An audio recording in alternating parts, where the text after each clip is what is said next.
tulog siya eh. Tulog sa kabusugan.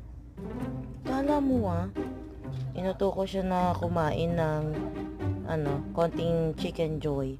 Tapos yung iba hinalo ko sa kanin, konti lang. Parang mga 3 kurot lang. Tapos naubos niya din yung kanin niya na may gulay. Suminghal pa.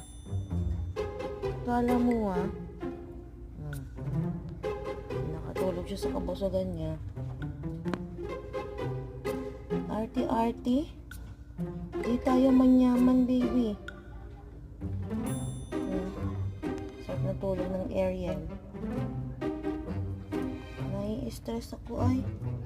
Ko alam kung ano na ipapakain sa'yo. Naghahanap na siya ng may lasa. Hindi maganda yun. Pampahaba ng buhay yung pagkain walang lasa, baby.